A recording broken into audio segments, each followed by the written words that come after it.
Welcome back to Cookies and Milk. Episode 169. Episode 169. I'm your host, Ben. It's been a minute. It's been a minute. Host, William. It's been a year. Not a year. Has it been a year? Probably a year. Well, we weren't doing Cookies and Milk when I moved, right? Right. Yeah. We had to stop for a little bit. So it would For a little bit. It's been a bit. It's been a minute. Been a minute, but I made it to win it. Boy. Gonna get back into the podcaster mood. That's what podcasters do, right? Like weird off the cuff jokes. Yeah. So video games have been stagnant. Nothing has happened to video games. You got anything off the cuff you want to talk about? Nothing comes to mind. Thanks for listening. All right, so I'll start with what I've been. I can start with something before I forget. So to get ready for Mass Effect, the trilogy. Today's cookies are rainbow cookies. Keebler brand. Yeah. So to get ready for the Mass Effect trilogy, it's May 14th that we're recording this, and May the 14th. Fuck.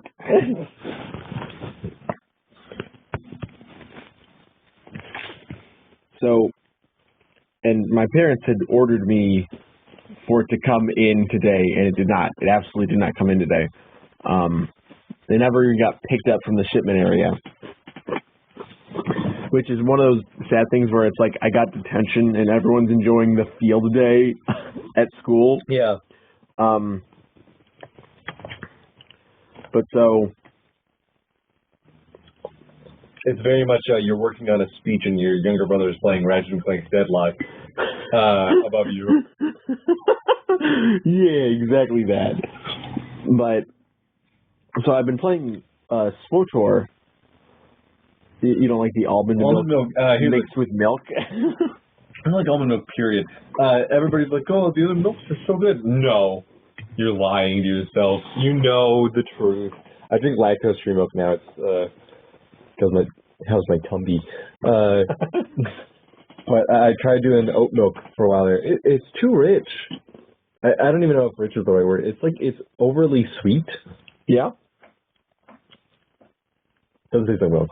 Anywho, I've been playing Star Wars: The Old Republic, the MMO, to get myself ready for those fun, good or bad dialogue options for Mass Effect. And boy, I'm playing a Jedi Knight right now. There's 6 characters you can play as. 2 Force wielders on each side. No. Yes. No. Actually, no, there's 8 characters overall.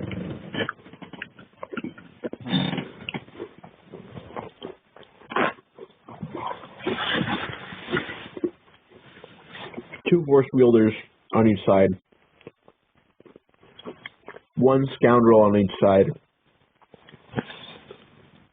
And 1 soldier on each side.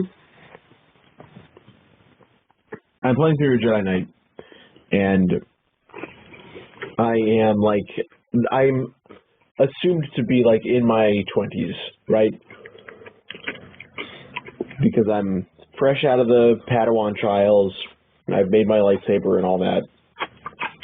And I go to Coruscant, and I'm immediately a Jedi Knight, because I kill like a Sith. Like the big action in the beginning is I kill the son of a major Sith Lord during the Cold War with the Empire.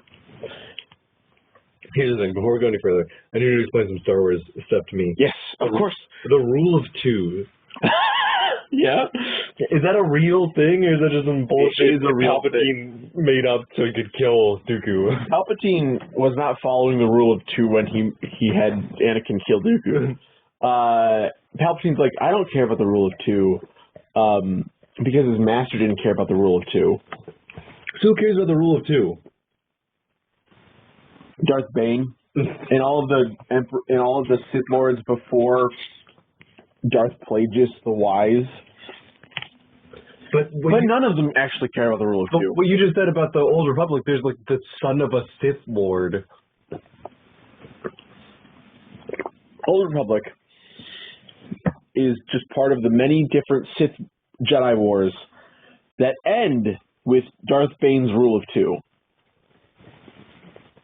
Darth Bane kills every single other Sith. What the fuck? He detonates a thought bomb. Oh. He has them do that to kill all of the Sith and all of the Jedi in that area. Okay. All of the Republic forces, and they're like, this is fucked. And Darth Bane's like, now they think the Sith are dead, but I will be plotting in the background. And then one other guy. And then I find a Sith apprentice, and that's what happens. But even he didn't care about the rule of 2. So, because he's like, oh, you struck me down, my apprentice. That means you're strong. I'll try to possess you. And then they're like, get out of here. Well, you can still do the rule of 2 if you're doing a weird possession thing. They're all doing a weird possession thing. Yeah, that's what I understand. That's what Palpatine's doing at the end of. Palpatine does that at the end of Rise of Skywalker. Because he's doing all the Sith ghosts. He's doing all of this shit. He's doing a thought bomb. That's what I call a thought bomb. Oh. And we could riff on Star Wars lore. I've been listening to that so much while I've been mindlessly moving through SWTOR. Maybe now the Bad Batch cut will come out. It'll finally be the piece that unites the deep shit ass Palpatine clone droid child soldiers bullshit. That's my least favorite thing about Star Wars. And it's not close. At the beginning of Bad Batch, he is Admiral Tarkin. Okay. Right? And he goes to Kamino to assess the clones. And then apparently I saw a picture that said that he's Grand Moff by episode 3. It's like, are you kidding me? His job stagnates for 20 years. He's an old man in those? He's an old man in those images? Not in those moving images? No, he's a younger man in Bad Batch. Bad Batch, yeah. But anyway, so I'm playing as a Jedi Knight. I kill the son of a Sith Lord. Okay. And this is such a fucking dumb thing on the Republic's part. This guy shows up. This Sith Lord's son is like, hey, I want to help you guys make doomsday devices. What? A lot of doomsday devices. They don't know he's the son of a Sith. He's just a dude. He's like a researcher. Doesn't mean. And then he joins them, right? Okay. And they make a bunch of them. They make so many, like, mass civilian killers, planet busters, and I'm like, what are you doing, the Republic? Just in case. But so this comes out like we got a major security breach, and it's like, well, who? And it's like, it's me, the head researcher of the entire thing. I've uploaded all of this to my dad in the Sith Empire. And I'm like, I'll kill you. And then his dad's watching on the HoloNet, and it's like, you killed my son. I will eviscerate you. And it's like, but you'd be breaking the peace. The Sith treaty, and it's like, I'm leaving the Sith Empire to kill you, and it's like, of course the Sith Empire is like supporting him. Hold on, I'm like you're saying, hold the phone. He's a rogue Sith. Hold the phone. What you're telling me here now in the Old Republic game is that there's a peace treaty between the Sith and the Jedi? It's the Sith Empire and the Republic. Okay. So the Republic has formed it's a Cold War. Yeah. It's not really the Cold War because there's war zones all over the place. You're killing the guy's son. Making doomsday devices. Well, what did he upload? All of them. Sith Empire? All of the schematics to his dad. But he came over to make them. Yeah, because he wanted to use Republic resources to do it. Oh, the Sith Empire doesn't have, like, a smart dude? Like, a couple of smart dudes? Of course they're doing it. Like, no, he just wanted to upload them, and they made it all, and then put it all over the planets. I knew I did this half of the story, like, a year ago. Okay. So, but the more recent eras, so, after I kill the son, I become a Jedi Knight. Sure. And I get a Padawan who is my age and a woman. and you know what's going to happen. So, like, I'm already flirting a bit because it's a BioWare game. Yeah. But so... The old Jedi relationship. Yeah, it always works out well. Back That's Revan in Bastila. You're allowed to. And how to go for them? Their daughter, not daughter, but like descendant is on the Jedi. She's leading the Jedi Council. In which part? SWTOR. How are things in SWTOR? What do you mean?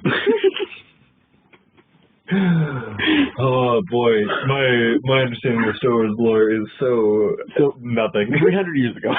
Don't. Revan and Bastila cross their lightsabers, and someone with the last name of Sean pops out. And then they just keep fucking, I guess, and they keep this Sean legacy going, and then Stila, or whatever her name is, comes out, she's like, I'm a fucking badass Jedi, and it's like, but also I'm part of a dynasty?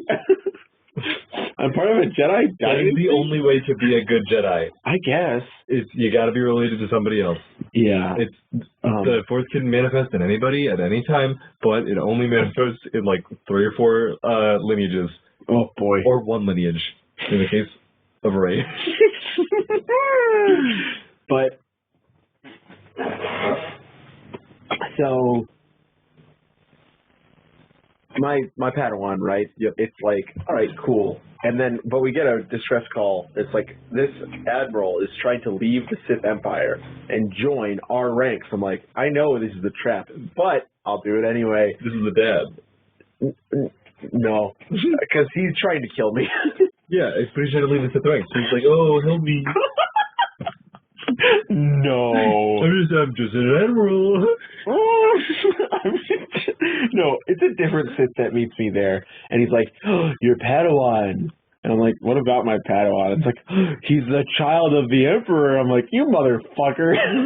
Wait, your Padawan? My Padawan. The girl. Yeah, the girl is the child of the Emperor. Oh, you said he's the child of the Emperor. He comes out and is like, oh, I'm the child of the Emperor.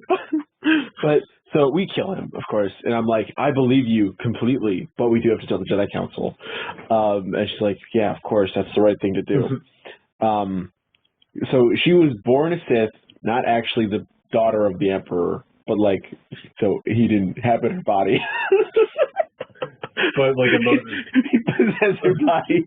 He put her in a little space gondola, put her down the river. No, she left when she was 10. She escaped when she was 10, and then she got picked up and trained at the age of 18 by the Jedi. Did nothing for 8 years. She survived on like a Hutt-owned planet, which apparently, like, she ran around and killed gangsters that were assaulting her refugee family. Okay. But it's not like she killed them. Okay. And more so that she eviscerated them. Oh. Not just the men, but the women. Yeah. But I go before the Jedi Council and I'm like, I trust her completely. Okay. She's fully dedicated to the path of the light. Yeah. And they're like, absolutely, we trust you completely. And we trust her completely. Yeah. And it's like, this is great. But we will have to tell her former master when we do find her again, because she's on Tatooine getting her eardrums blasted out by one of the Republic Doomsday devices.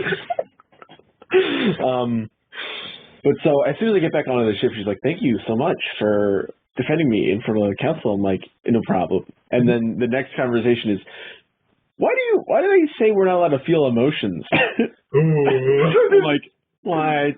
And then I get the flirt option, and then by the next conversation we are kissing. And I'm like, wow, I trust her completely.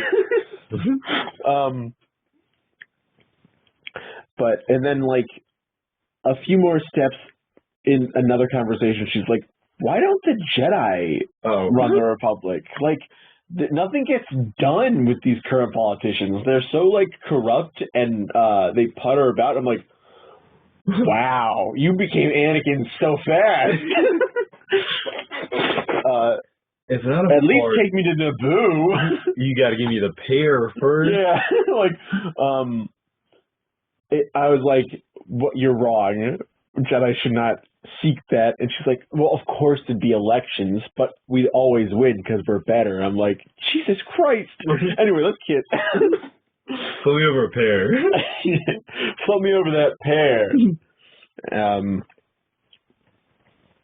Yeah, I just think that's so funny that pursuing romance in the Jedi route is considered like taboo, or taboo should I say naboo. Evil or of sorts. Like Yeah. like As soon as it's funny that it's sort of an innocuous question to go, why are we allowed to feel things? But that like I get anger, but that raises the Sith flags in your head. yeah. And of course, in the fight with the dad, she walked up and she's like, "Oh, I'm being possessed by the Emperor," and I'm like, "What?" And why would anybody want to be Sith?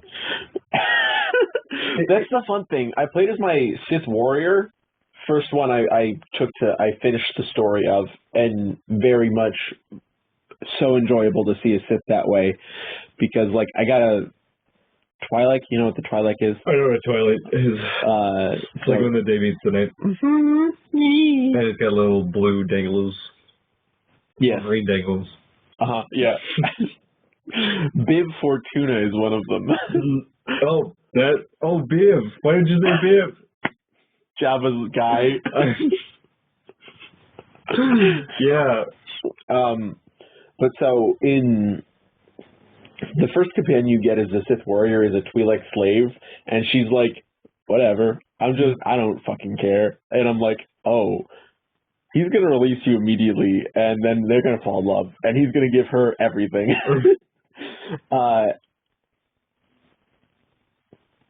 So that's a fun run. But yeah, but that's my whole SWTOR spiel for the time being. So what I did over the... Wait for Mass Effect. Well, I was waiting for Mass Effect, because I was waiting for Mass Effect. But we quarantined, obviously. Locked, so we couldn't do... My weekends became very open, very fast. Yeah. So I was like, fuck. I guess I'll Platinum Nier. And I Platinum Nier. Oh, boy. I did all the endings, and I only had to play the game 1, 2, 3, 4, 5. Oh, boy. So, Nier, you know how you're playing Bravely Second, and in that one... Bravely Default 2. Bravely Default 2. Bravely Second is on the 3DS. And in that one, whenever you finish the game, you start it back up, and it puts you into a new different spot. Well, we were going to talk about that afterwards, but yeah. So, Nier doesn't do that. What Nier does, very graciously, in Nier, you play through the game, right? And then at the halfway through point, you get to the time skip. And then, from then on, if you start the game back up, it puts you back at the time skip. So then, from the time skip, you have to do a bunch of bosses. These are the bosses that are now timed. Like, if you want to get the trophies. But, there's a trophy for... why did I have to do it? I had to do it like an entire other time, and I don't know why I had to do it an entire other time. But yeah, so I played through the whole game, and then there's a speedrun trophy. So I did the whole speedrun. I beat the whole game in like under 5 hours. Jeez, it's pretty short if you literally just don't do anything else. And you're playing it on easy, and you just literally cleave through bosses. Oh, that's fair. And I speedrun the bosses, I beat the bosses in like under a minute, because it's literally just you walk up, use a magic drop, and you go bam, bam, bam, bam. The ending for Nier is one of the worst I've ever seen. Yeah, we've talked about this before. So, but I want to talk about it on the podcast because I want to really drive the point home. I started playing Nier Automata, and it's pretty fine so far. I'm playing it on a hard difficulty, and it is stupid. But more importantly, the ending. Nier has 1, 3, 4, 5 endings. 5 endings, I think. In the first ending, you watch everybody die, but then you get your daughter. You get Yona back at the very end. Yeah. And you and Yona sit on the beach or on the little hill by the river, and you have a picnic, and it's great. It's a good ending. I like that ending. In the second ending, I guess there's only 4 endings. In the second ending, it's the Shadow Lord. It's the human version of you, and you see all of the bosses that you killed. In the second time you play through it, all the bosses get their dialogue. They were speaking garbled stuff before, and you hear their dialogue now, which is very sad. It's all like, oh no, we have very sad lives. why would you just murder Shades like this? You're a real fucking asshole. As if Shades did attack you on site at the very fucking beginning of the game. Yeah. And Shades can communicate. Why can't they fucking write down shit? I don't understand. The game is not very good. Hot take at this point. I don't like Nier. But Nier, Shadow Lord, human version, is sitting down, and he looks on all of the enemies that you've killed so far, and they're all there, and they're sort of just very peaceful, and then Yona shows up. And then when it cuts back to him, he looks like he did in the very beginning of the game, where you're in like the apocalypse, you're in the ruined world, and you're wearing your clothes, and you sit with Yona at the edge of everything, and it's great. Really like that ending. I think that might be the best one. The third one is also very good. In the third one, you get to the end of the game and you have to fight Kaine. Kaine is the person that the game wants you to like more than anything. Kaine is not likable at all, not even close. It's that classic dilemma. One of those very abrasive characters that it's like, oh, well, the game will make me like her eventually, and it gives her a sad backstory, and I'm like, no, you need more than that. Yeah. I can't commiserate with this. You're not One Piece. Because I'm happy. But so Kaine turns into a Shade at the end of it. And Kaine Shade goes, hey, you gotta kill her. That's gotta happen here. Once and for all, kill her, free her from all this. Mm-hmm. And you do that. And it's like... And you get your daughter back. And you get your daughter back. And as the light is fading away, the Shade goes, hey, she's happy now. From the bottom of her heart. Yeah. The fourth ending. Yeah. The true ending. Yeah. In the fourth true ending of Nier, you do the second option, which is, it's like there's gotta be some other way to save her, and it's like, well, there is a way to save her, but you'd have to give up your body to her so she could finally be human for real. And it's like, oh, alright. And it's like, are you sure you're gonna do this? Because every part of you is going to disappear. There's nothing left of you. All your memories, everyone else's memories of you go away. And that's the true ending. And it erases your book, and it's this big, huge thing. It's kind of a cool scene. And if there were a better reason for doing it, I do not understand why that has to happen. Yeah. Why it literally just takes my spot as a human and gives it to Kaine. Yeah. It's Dragon's Dogma's ending. Yeah, where Except it means less, which is funny. Yeah, but what gets me about it is at the very end, Yona looks at Kaine and is like, hey, you saved me. Who are you? Yeah. What are we doing here? And it's like, this is the best ending, and Kaine doesn't know who Yona is, and Yona doesn't know who Kaine is. So I just left Yona alone in this world. Because people are going to remember me, so they're not going to remember her, so they're going to be out there trying to desperately survive in this fucking hell world. Mm-hmm. It's like, dude, what the fuck? So I can already tell what's going to happen in Bravely Default 2. So, beginning of the game, main character, right? I get to name him, so no one ever says his name. Nice.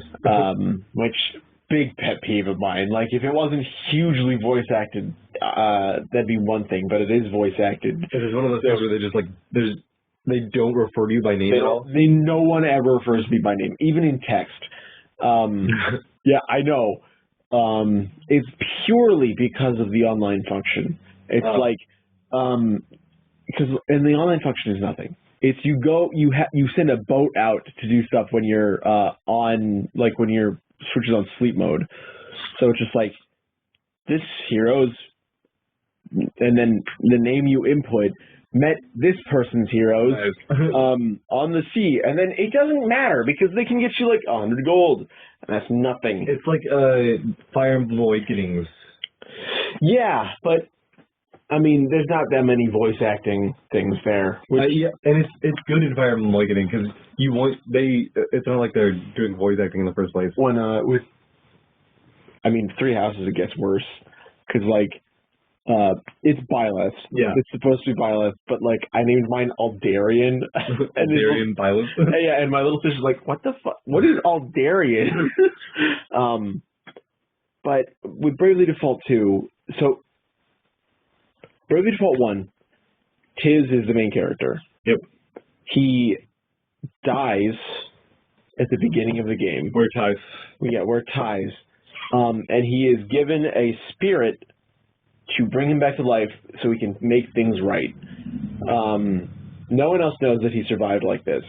It's weird. It's dodgy if the player knows that this is how he survived as well. But the ending of the game is that he goes with Agnes, who is the main crystal girl. Sure. In this, and then it's like, I think his little brother also survives, which is a good thing. But he goes back to his canyon that used to be his village, and the soul leaves his body, and then he dies. Right? Yeah. Bravely Second comes around. Of course, they find his body. They've locked him in a sealed jar, trying to regrow his soul so he can survive again. Right? Okay. But then someone else's soul inhabits his body to help him. Okay. So he does this quest as well. And then that leaves his body. Okay. So both games end with him dying. Okay. Is and his spirit the one you fight in Bravely Default? There's no, the only callback to Bravely Default on Bravely Second in this game is a suit of armor that is, in Bravely Second, there's a kid who dies during a great plague. And there's a lot of shit that happens in Bravely Second. But his soul inhabits a body, inhabits a suit of armor like Alphonse in Full Metal Alchemist. And that armor, it's just like there are like multiple statues of that armor in a wealthy manner, and that's it. I'm like, are you fucking kidding me? But someone else like does some weird shit with time travel and gives Tiz magical soul dust or whatever, and he comes back to life at the end of Bravely Second. Your character dies in a shipwreck. Oh. At the beginning of Bravely Default 2. And one of the crystals is like, I can save your life if you devote yourself to the cause of saving the world. And give me your name. Yeah, give me your name. And it's like, and you are given the option to go with the crystal. And of course, if you don't do it, you get a game over. Yeah, that makes sense. But you can just wait. You can like walk around a little crystal area, and it's like ticking down 60 seconds.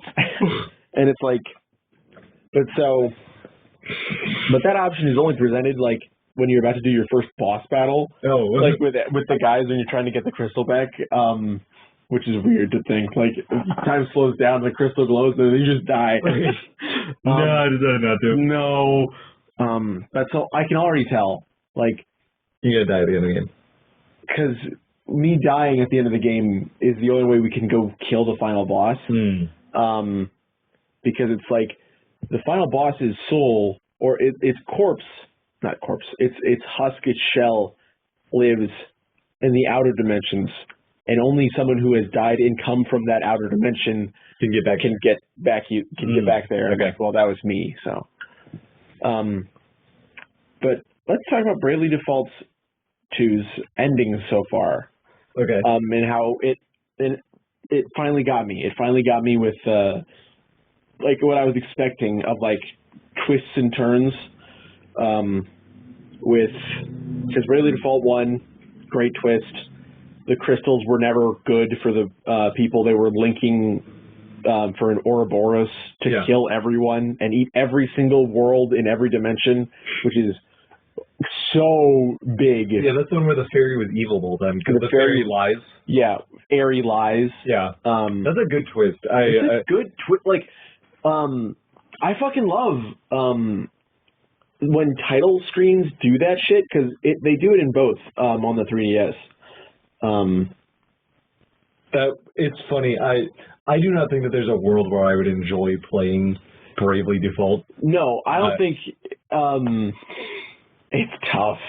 You would have had to have gotten it in like high school or something. Yeah. But everything that you've told me about those games makes me go, God damn, that sounds dope. Have I told you what the title is in Bravely Second? You must have, but I don't think I remember. But so Bravely Second's twist is when you get to the end of the game, quote unquote, you fucking lose. Everyone you meet, everyone that was wronged by the, like, Inquisition, the plague that was brought by them, the war crimes and shit, you kill all of them. Oh. That's it. Like, everyone who is hurting people because of their wounds, Yeah. it's not like, oh, I've been defeated. Now you take my job, like my class, and I go along. Everyone dies. Like, you don't spare anyone. Jesus. And it's not like we're always moving in for the kill. It's just that's what happens. So it's like, it's a very bleak thing. And at the end of the day, we lose and time stops. Like, so we just walk around a desolate world. Oh, yeah. And the thing is, you can just, the only option you have is to start a new game. And in Bravely Default and Bravely Second, you can press the start button in a fight to activate SP to get, like, extreme damage out and, like, stop time and shit like that, and it's really cool. And you start every game, like, doing in a fight. In a fight, you're going to lose. Yeah. But if you press the start button, all of your characters from the previous save come into this. Oh. Yeah, so it's called Bravely Second End Layer. Yeah, send player. Yeah, send player. Yep. Which is, and then the SP in send player comes back into the actual final boss. God. So is Bravely Second the one where they call it to you? Yeah. Yeah. Mm-hmm. The twist where Aerie is evil, because it's one of those things where it's like, what are you doing? You have to do this. So it's like you have to pray to the crystal, Agnes. Yeah. So you're tapping the X button, and when I tell you to stop, you have to stop. But you don't stop. Yeah. Eventually, like, it's so fun because you see the crew the people, like, talking like we've done what Aerie asked us to do, and we keep spawning into the new world and finding new crystals, and we have to, like, pray to it, and she's saying, like, just another one, and then we should be all good. But then it's like, Agnes, what are you doing? And then she breaks the crystal, and Aerie's like, you motherfuckers finally found out. I was using you. It's one of my absolute favorite things. And then simultaneously the one in, and that's another reason that I'm like, there's no way I would want to go back. No, number one, now that I know the twists, it's a lot less time to go back and do it. And number two, the fact that it's like, that's my favorite part of that game. And then my next favorite part is the end, the very true end of the second game. Yeah. The endings of both games are fantastic. And in the second ending, when you do send player, you get the good end for everyone. Yeah. They all survive. The father who thought he lost his child reunites with the armor. And it's, because you find a couple in a forest, and he's like a cook man, and there's a gunslinging woman, and they love each other, and you kill them both because they're helping the Empire and shit. But so with this game, it's like recover the 4 crystals, bring them back online to steal the ancient darkness away. Very simple. And I'm like, this is a very simple plot for a Bravely Default game. Yeah. And I get there, and it's like, oh, yeah, she has to kill herself. The Crystal Maiden has to kill herself to do this. And it's like, and I'm like, wait, that's just the ending? I've already said, like, but she's not here to enjoy it with us. And then they leave. And then it's like, save it. When you load back in, you'll be right before the final boss. I'm like, that's it? And I look it up, and it's like, good ending, true ending. Oh, yeah, there you go. And I load it back up, and there's a magic book in this game that the wizard man has been trying to figure out. Like, he's a part of our team. He's been trying to figure it out the entire time. And whenever we get another job, like a class, it like reveals more of the book. And it loads back in. I load back in, and I see that cutscene again. And then it's like the book showed us that right before we went in, and the Crystal Maiden's like, Yeah, that's what I was going to do. I didn't want to tell you guys because we're leaving. We're not going to fight the final boss because and then we go to the fairy village that one of the other party members is from, and it's like, okay, we'll fight the darkness here, and with the fairy's help, we'll kill it this time, and we can't kill it. It comes back up every single time. And then it's like, okay. And the fairies are like, well, we'll just cut off this entire realm of fairies. You guys all have to run, and we'll just stop time here, and it'll be fine. We won't be dead. Time just won't process. And it's like, oh shit, all right.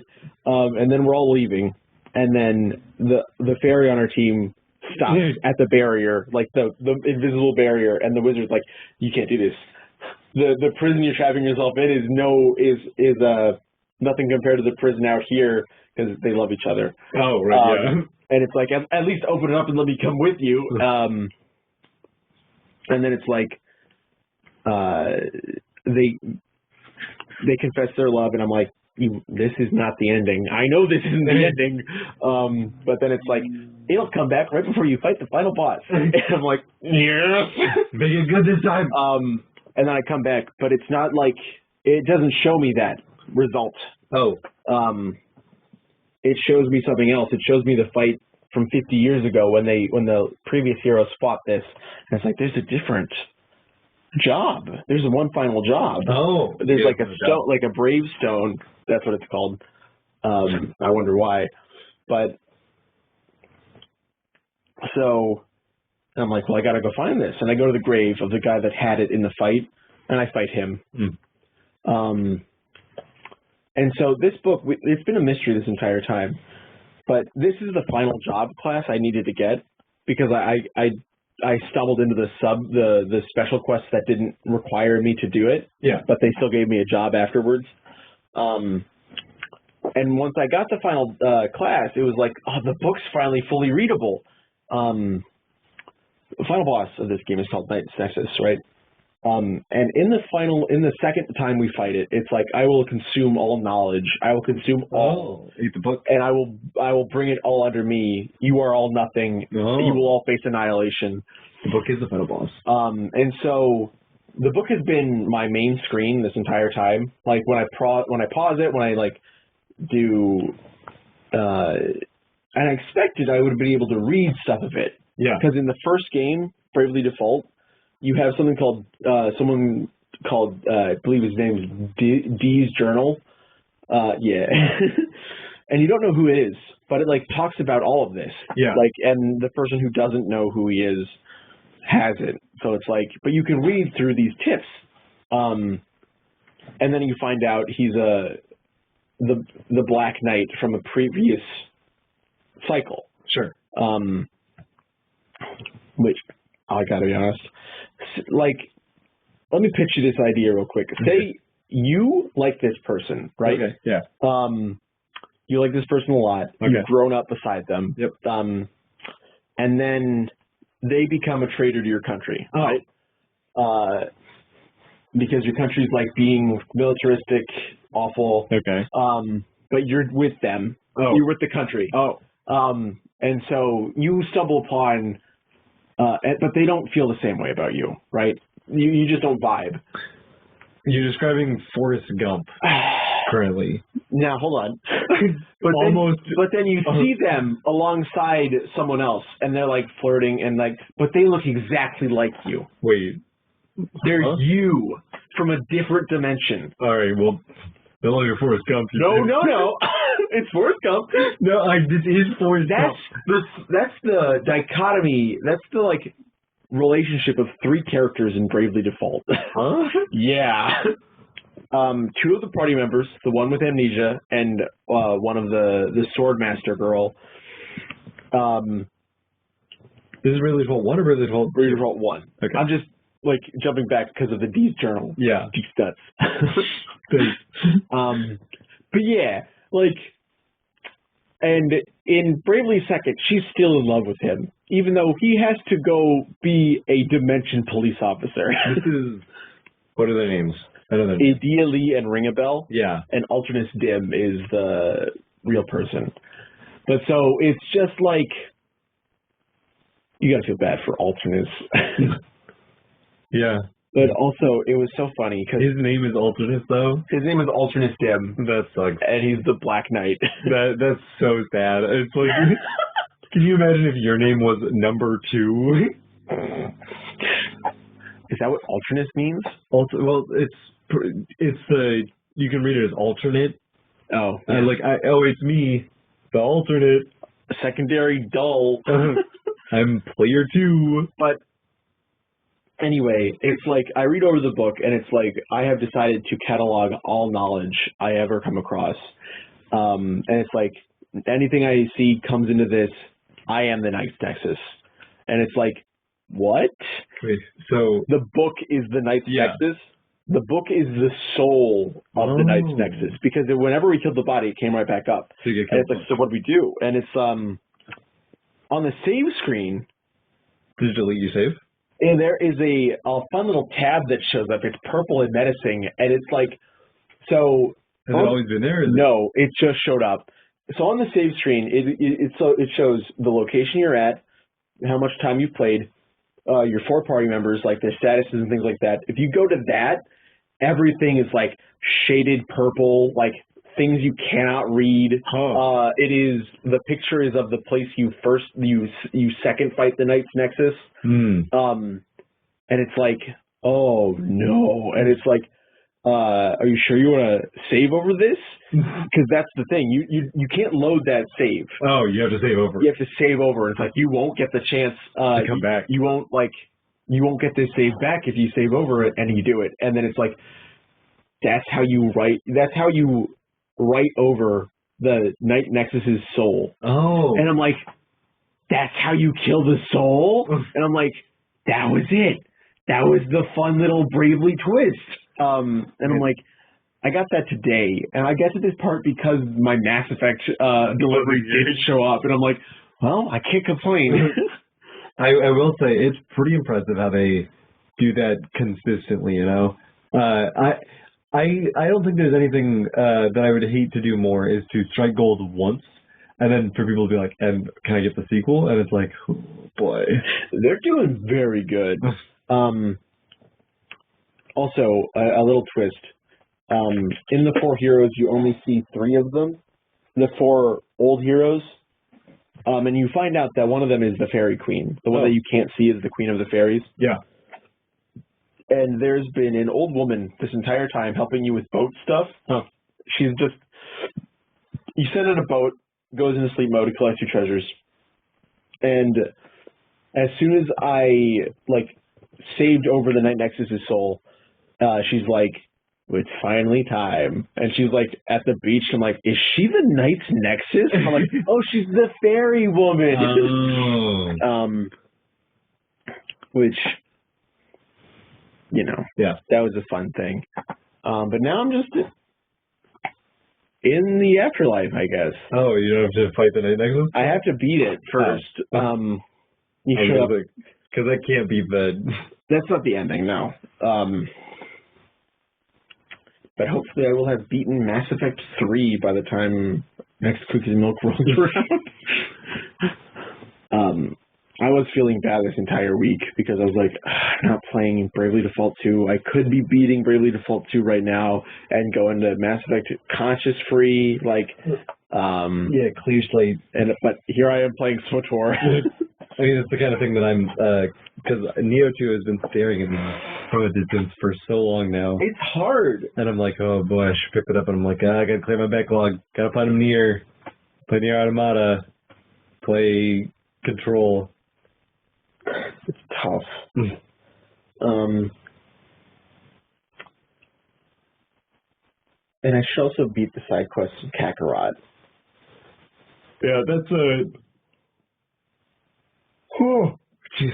the hardest part is trying to figure out how much of a game you really want to play. Yeah. If once you get to the credit screen, you're like, all right, am I done with this? Because Control has a bunch of extra shit that I haven't dealt with yet. But I'm like, at the same time, I'm like, I don't really care. It's not that it's all pretty interesting, but this stuff seems more menial than anything else. Yeah. So I'm just trying to get it done.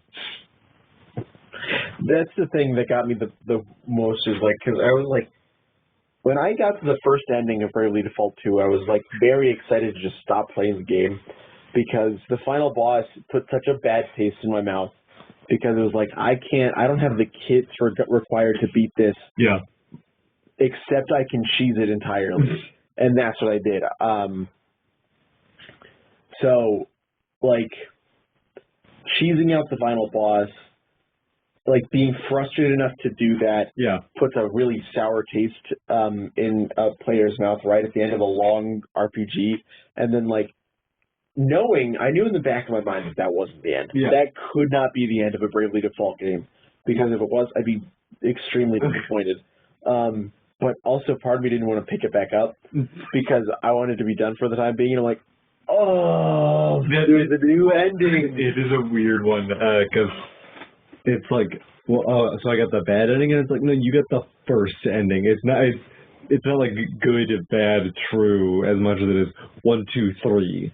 I will say games that have multiple endings walk a very fine line for me. I have the intense desire to beat the game and get the best ending. And if I don't get the best ending, I do not want to play the game. The case in point, Final Fantasy X-2. It is too hard. It is too complex to get the best ending. You know it's fucked up when it's like, hey, I can give you some Titus and Yuna stuff, and you're like, I'm just going to look it up online. I'm good. I can easily look it up online.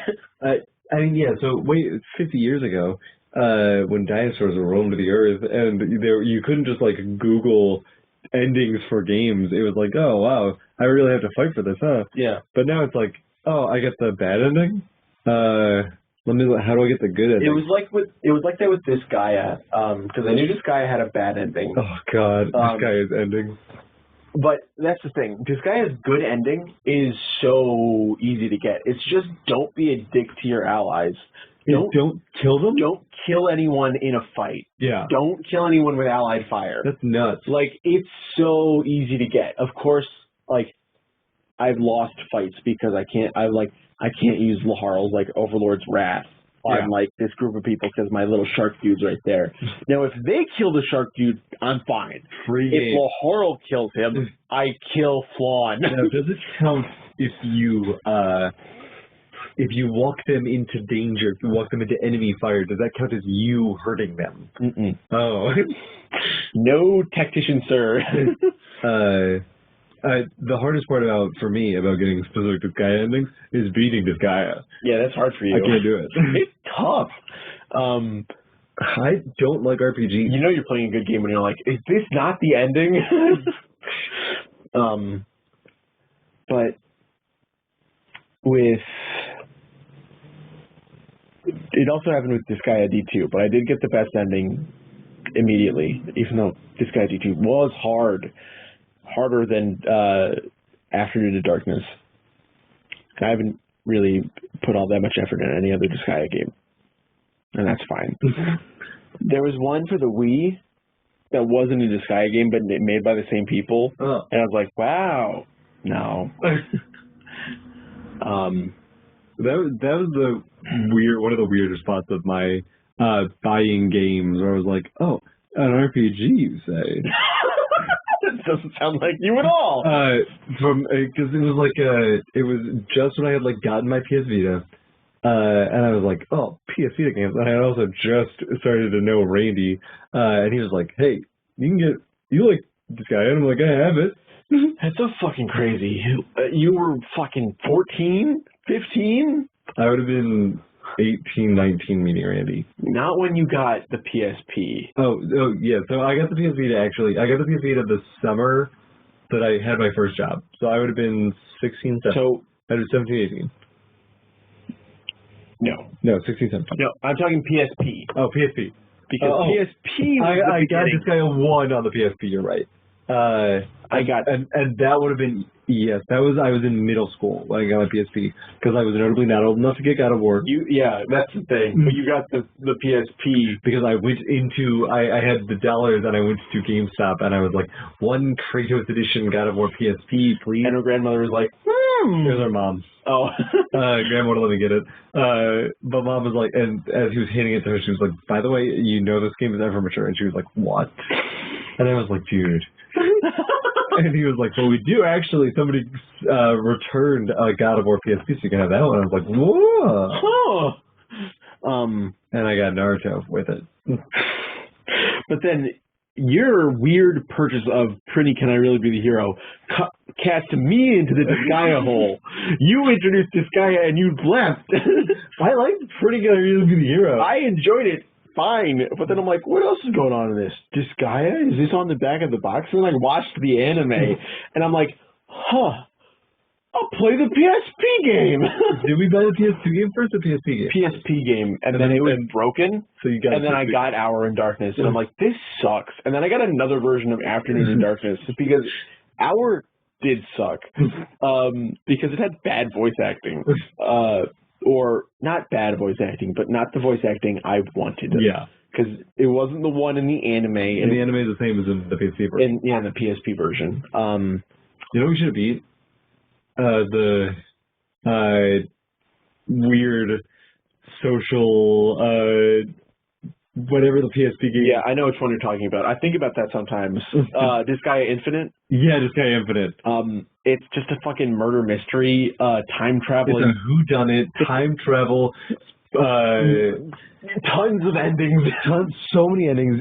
It's there's barely any gameplay to it as much as it is just every single character. It goes up to Disgaea 3, right? Yeah, it doesn't go to Disgaea 4.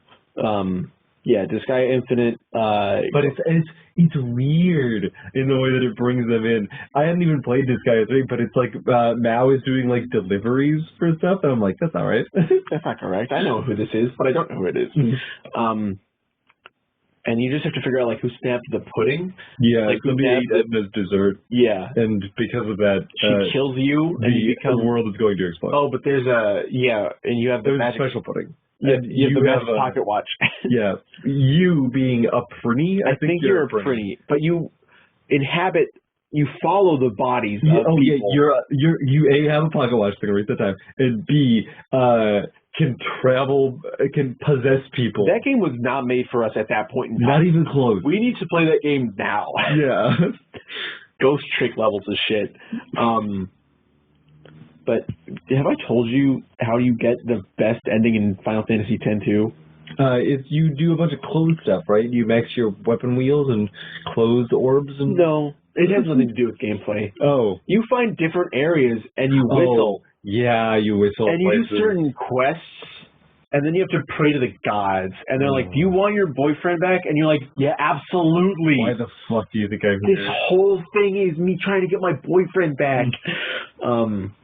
That's right. Finally, and I was Final Fantasy with a female protagonist. And I couldn't fucking do it. Also, Terra was the first female Final Fantasy in 4 in Brick-Breast League. Never heard of it.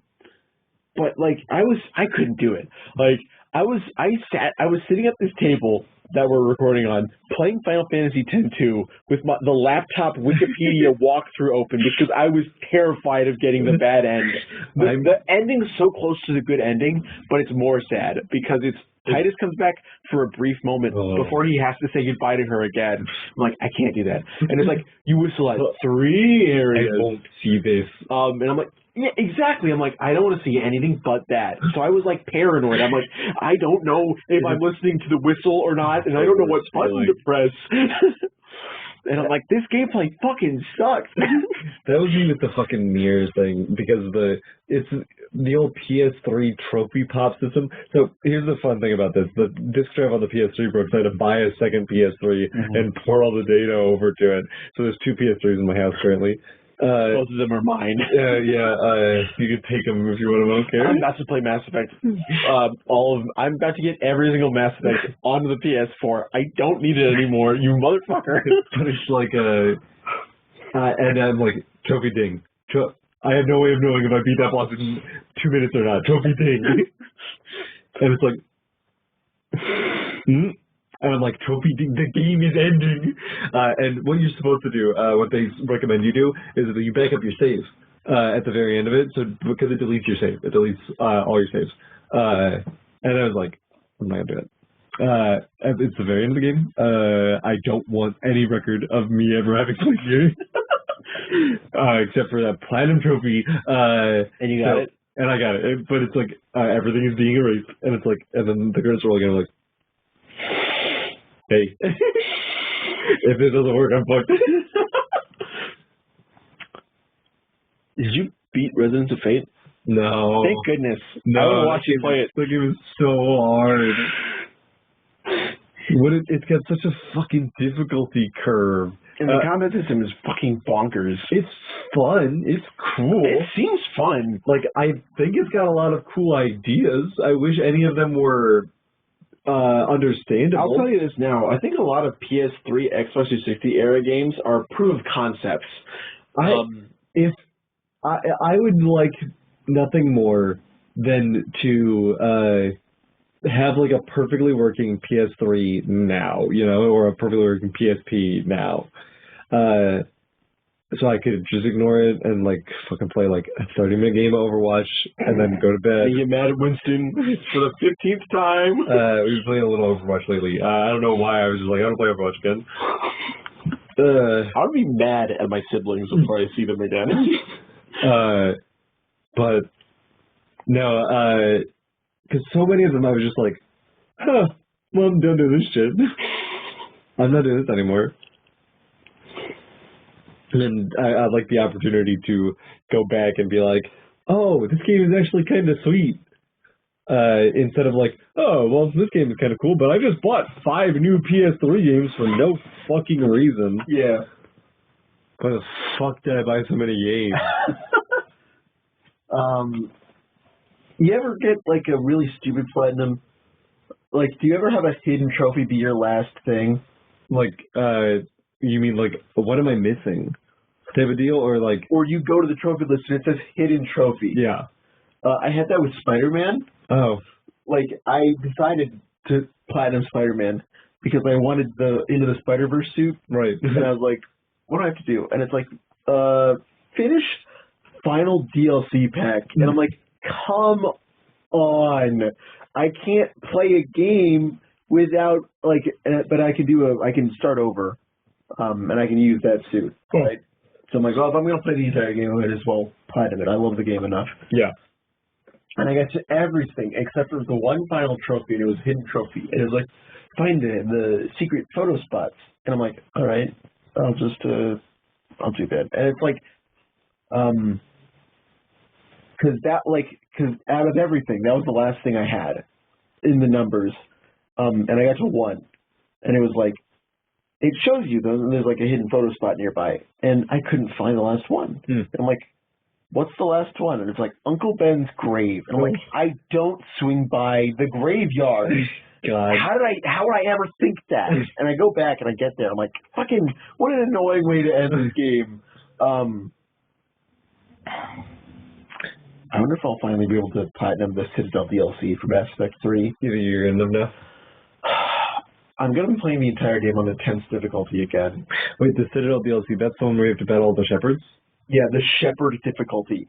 Yeah. Every single Shepherd, every single class, you have to fight alone. Oh, and I thought it was the DLC where you have to survive for like 5 minutes. I was able to do that. Like, as soon as I figured out how busted Adrenaline Rush was in Mass Effect 2, where time slows down, but you don't slow down for a little bit of time. So it's just me running to the end of the other hall with cover and then firing all my guns. And then eventually they all come back over to me and I shoot them down again. Mass Effect 2 has so many stressful parts. Not looking forward to that.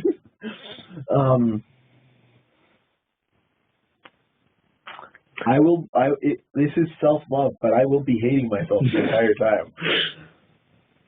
But in Mass Effect 3, I gamed the system. I had with the Citadel DLC, you get infinite ammo gun because it's the Mass Effect 1 gun. Mass Effect 1 gun. Yeah, it's my favorite gun in the world because it's the curved assault rifle, but it has infinite ammo and it's fucking good. It's so light that it makes my cooldown increase less. So I have the throw skill, right? That just like deals some damage to shielded enemies, and if they have just health, they ragdoll. And so I max upgraded throw, lower cooldowns, and I throw 2 at once. Oh. So with just that one gun, infinite ammo gun, no resources need to be managed. I just constantly throw like 2 throws at once, and it's like, oh, I have a shield up, and I'm like, I don't care. You're losing the shield soon. One of these throws is gonna take off your shield, and then you're done. And then you're done. And I'm like, I can't beat shepherds like this. Some of them have armor.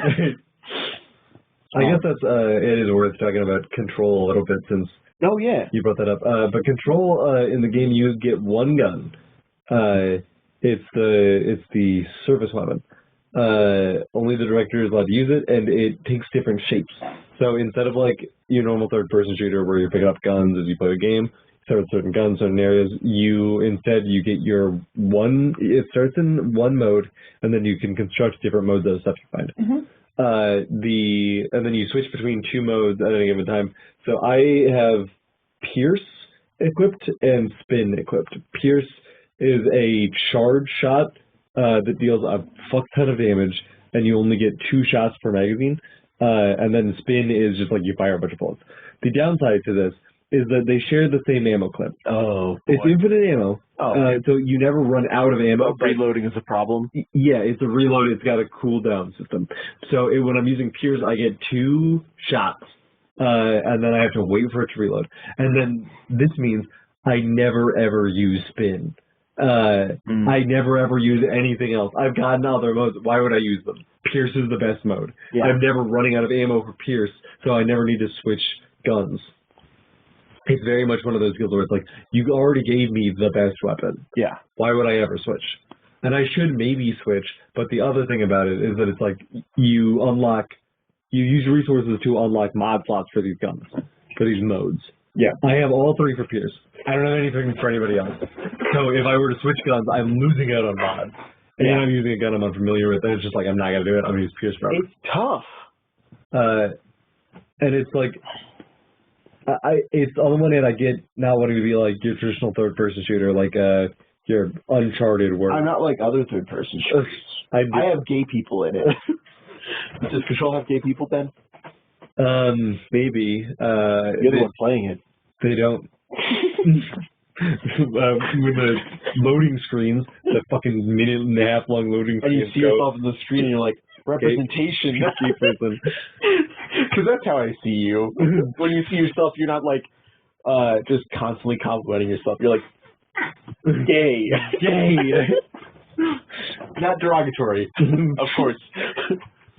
But yeah, I mean, Control doesn't have.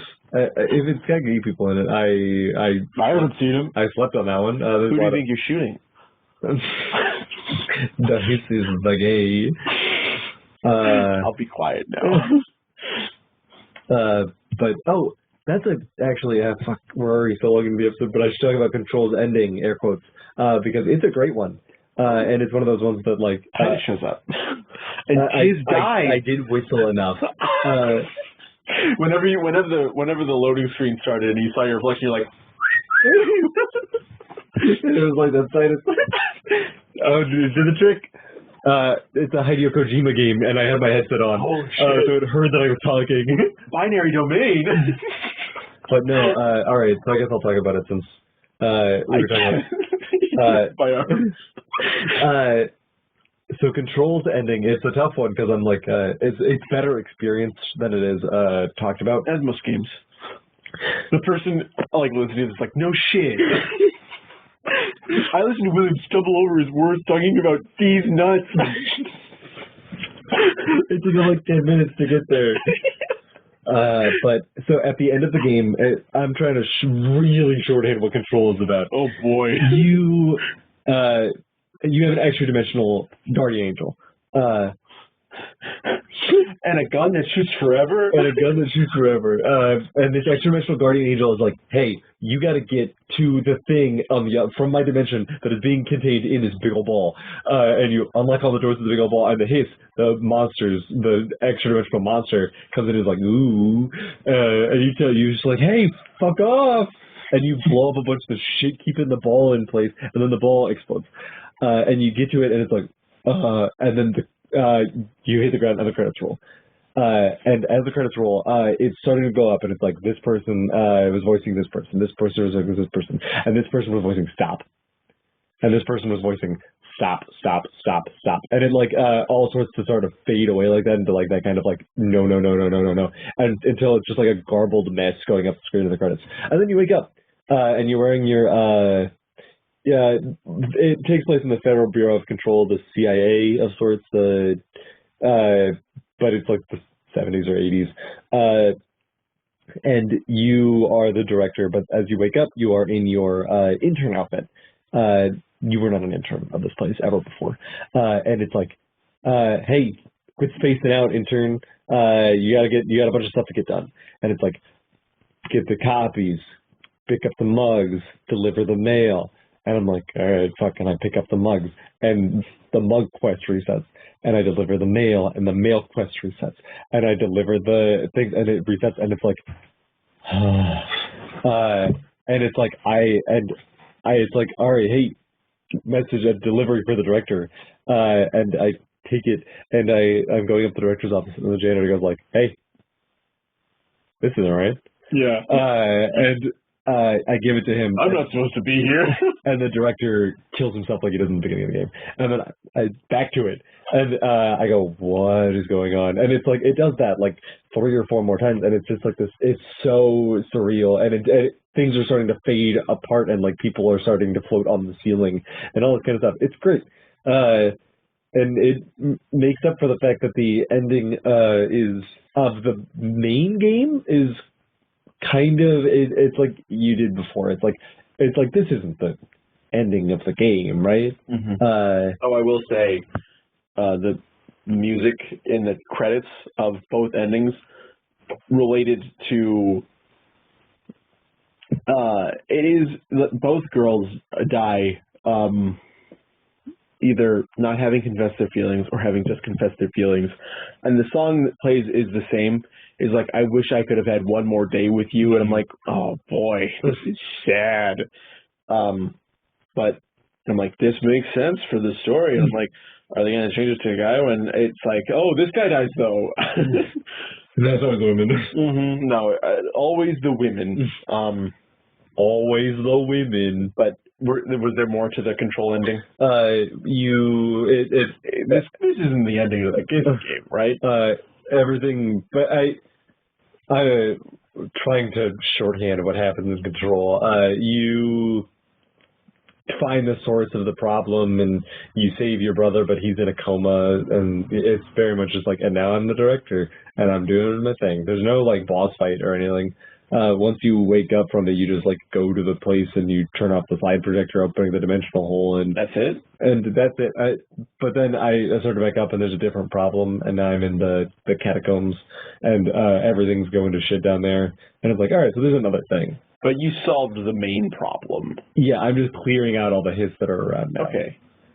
Which is the kind of thing that and I know that there's a boss fight that I'm supposed to do, because I looked at a hidden boss fight, and I was like, oh, so I'm going to do that as soon as I find my brother the first time, and it didn't happen. And I'm like, when does this happen?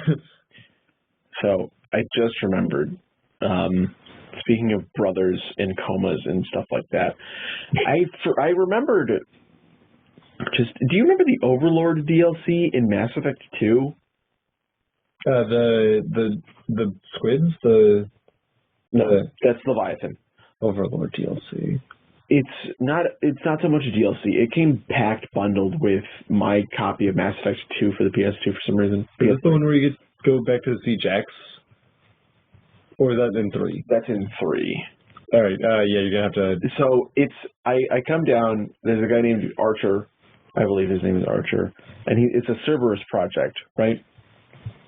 And I go down to the planet, and it's like there's a rogue VI I was doing stuff with, and then he was like, I was doing stuff with Geth Brains. Oh. And then it ends up with his brother in a horrifying contraption. Yeah. That's tapping into his mind. And I'm like, this is so scary. And then I remember, and then with Mass Effect trilogy coming back out, I read an article that I was like, holy shit, this is extremely awful for like people with autism, because the brother has autism. Yeah. And the way his older brother talks about him it's like he's not even human. he's an alien brain. He has the brain of a computer. Look what he can do. And Yeah. these weird powers. And it's like, I didn't pick up any of this when I was 13, but like reading back on him now, I'm like, and the articles they talk about, I'm like, yeah, holy shit, this is fucked up. Like, and in the end of it, like, you don't even give the brother agency. You decide for it. whether he goes with his brother or he goes to a special academy for special students. And if you let him go with his brother, you meet his brother later in Mass Effect 3. It's like, I had to kill him. I put him down. And I'm like, you motherfucker. And it's like, yeah, that's horrible for people on the autism spectrum. Like, that's like, for a game that, for a company, for game development studios that like champions diversity and things like that, that is so bad, especially for the most popular Mass Effect game. And it's like, it's going to be, if I play through that again, which I might, because it's a fun gameplay segment when you turn your brain off to that, but it's also scary. Mass Effect 2 is the scariest one. Yeah. Mass Effect 1 can't have it beat if you are terrified of ambient spaces, which I am. But it's not purposely as scary, though. No, not purposely as scary. No, but it's got the same. It's the old I Spy book. Mass Effect 2 is Mass Effect 1 is that. Mass Effect 1 is I Spy. Mass Effect 2 is Death Space. You can tell there were some certain design philosophies that were overlapping there, I guess. Because Mass Effect 2 is one of those games where you go to places that are wrong and not for you. From the Dead Reaper to the Collector base to the second Collector base that has the Human Reaper in it. Yeah. Mass Effect 2 it has a Leviathan DLC. Oh, that's 3? That's 3. Okay. 3 is the scariest part of Mass Effect 3. 3 is the scariest part of Mass Effect 3. That Leviathan DLC, motherfucker. Yeah, I would agree. I'm like going underwater and watching a ship crack. You want to know about the things that Reapers were designed after? I'm like, oh, it's like, you want to go to the underwater planet that has them? I'm like, no, all of them. You got to go in a funny little man suit, and I'm like, all the way to the bottom of the ocean. The bottom of the ocean. My thing's cracking. My glass is cracking. We don't have like another thing of glass for this? Shepard, you gotta go alone. We're gonna fight on top of this stinking dreadnought ship, and I'm like, please no.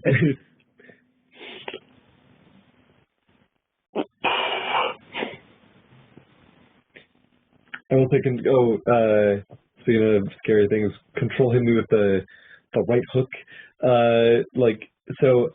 For a while there, I was like, I was playing Control, and I was like, huh, why, this game seems so familiar to me. What's up with this game? Like, why, what about this is, like, really, like, with the full motion cutscenes, like, the full video cutscenes, and I'm like, huh, this game, it's hitting some part of me, but I don't know what it is. And then I was reading something online, and I was like, just started to get into Control, and then I realized I had to play all of Alan Wake, and I was like, oh yeah. Oh, it's the same people. Oh, really? It's but I realized also Quantum Break. You remember that?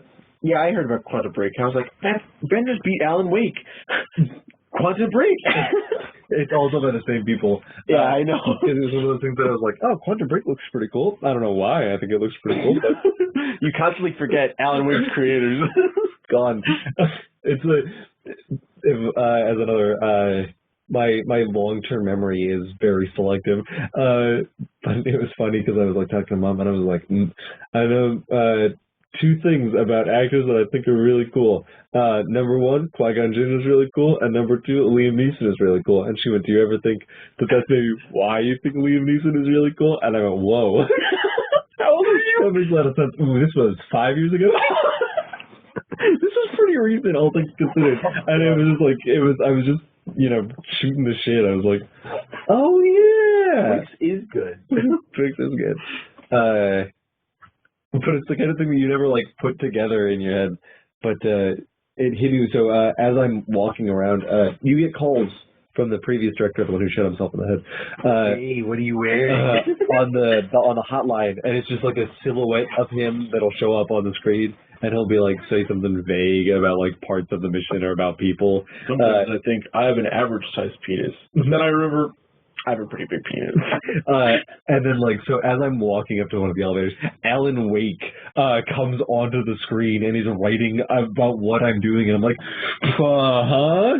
This is, huh? What do you mean? That happened in Control? That happens in Control. That's horrifying. And it's literally out of fucking nowhere. It's like, go to the elevator. And so I go to the elevator and I go all the way to the bottom floor, and it's this place that's been completely abandoned. And it's like, oh yeah, it's completely abandoned because fucking Hartman got out. And I'm like, what does that mean? And so you... Like an Alan Wake cameo? It's a full-on Alan Wake DLC. It's about the Bright Falls Altered World event that took place in the game Alan Wake, starring Alan Wake. And Hartman is a psychologist who specializes in... I'm trying to discuss what happens in Control in a short span is fucking impossible. Hartman was a psychologist who helped artists, writers... but he stole their work, right? Not quite. What he did was use these artists to create altered world events, because art can control the human consciousness, which can in turn shape reality. So he used people to do altered world crimes, like altered world terrorism. At one point, it's kind of nice. There's a train, so he makes a train go off the rails and explode as an act of terrorism. He uses art to do this. So they bring the train is here in the place, and you help the train deal with this. And it's like your ride's over, buddy, and it's like wow. But so Hartman did that to Alan Wake, and Alan Wake is fucking trapped in the darkness, and there's just a bunch of like weird shit. So you do the whole darkness thing that you did in Alan Wake, but you can levitate lights around, so you don't need to worry about battery flashlights. But yeah, it's kind of scary. A lot of parts in Control are weirdly kind of scary. A lot of just dark alleyways and stuff. Yeah, if I had someone in a silhouette talking to me a bunch, like that'd be horrifying. It's pretty scary, all things considered, especially when it's out of fucking nowhere. But yeah, it's I think if I was ever to have to pick out a video game for Kat to enjoy, it would be Alan Wake and Control. Play both of them. Yeah, that sounds correct. Alan Wake is the Stephen King. It's Alan Wake is supposed to be Stephen King, and then Control is like SCP Containment Breach. Alan Wake is that? No, Control is that. Yeah, I think out of I'm remembering how fucking terrifying Mass Effect 2 was. Because I think the scariest place is the Dead Reaper. Yeah. Because that's just a carcass that's still alive. But it's like the scariest thing is that it's like orbiting a dwarf star that's like in the middle of nowhere, in a lonely part of the galaxy, just like being a researcher there, and just slowly going insane and having no way to get off of that, and things are living inside of the Reaper, like the corpses that it had harvested, and it's just like, no, I know you can't have me go in there. Why would I do that? But yeah, that's the most unsettling, I think. And then, like, when you destabilize the Reaper core, it goes into crush depth next to the dwarf star, and I'm like, nope. All right, we're almost at an hour and a half, so we should probably call this episode. yeah, that's fair. Got a lot of ground to cover considering we took a year off. We're back. Yeah. All right. Well, cookies were good. The almond milk was not very good. Yeah. I walked upstairs to find Ben looking at the nearly depleted milk carton. I'm like, oh no. Oh no. And I was like, oh, we got almond milk. It won't be that bad. But it was. Well, it was bad for Ben. I took most of the normal milk. But that was Ben's choice. I chose, because I was like, I don't need that much milk, so I'll give away whatever's here, and then I'll just have a little bit of the rest, but it was only like literally like a quarter cup. But that's the almost good ending. The real good ending is making me drink the almond milk, despite me not wanting it. How is it the true ending? And then I get to be around with someone I don't know, but you know, the person you were trying to save, I'm with them now, but we don't know each other. And the world is very dangerous because of almond milk. But you're dead. I'm gone. And then I start a podcast with them, I guess. Whatever. What else are you going to do? Whoa. It's like an end of days. No, it's not the end of days. Like, thousands of years will pass until the world ends. And then robots will do stuff. It's just kind of weird right now. What if that was a fun thing in like a game? It's like, it's the weird of days. Like, this isn't the apocalypse, but just things are going to be a bit weird and uncomfortable for the time being. That is number one, adventures, and number two, every fucking day at this point, right? Yeah, that's fair. It's not the end of days, but it is the weird of days. Oh boy. Our president sure is saying you can either wear a mask or get vaccinated. That's your option. Like, everyone should still be wearing a mask, you fucking asshole. I caught some people talking, this was like a while back, and it was like, I still have to wear a mask, and I'm totally vaccinated, not that the government cares, and I wanted to be like, hey, you know that as soon as they say vaccinated people don't have to wear a mask, that's when the masks stop, right? Because the people who aren't going to get vaccinated don't give a shit that, oh, I'm not supposed to, I'm supposed to wear a mask. Fuck, who cares? I'm not going to do it. Yeah. But I didn't say that because it's a long conversation to have with these people. And now here we are. Exactly what's happening. And it's like, ah, great. Anyways, play, if I had to recommend a video game for today's video game recommendation, Really? Disgaea Infinite. Two. Especially if you don't know shit about Disgaea. Play Disgaea Infinite, please. Oh, please. Tell me what happens at the end.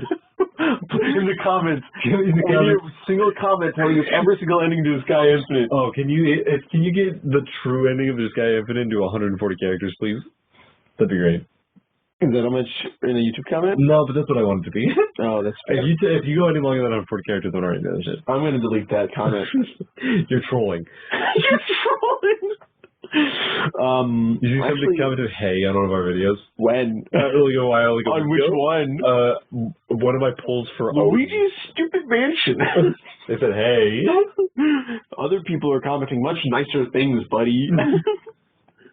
And your polls for Odin? Yeah, one of the polls for Odin. Why? I hello back. I said "Hey." Did I respond back? It was a.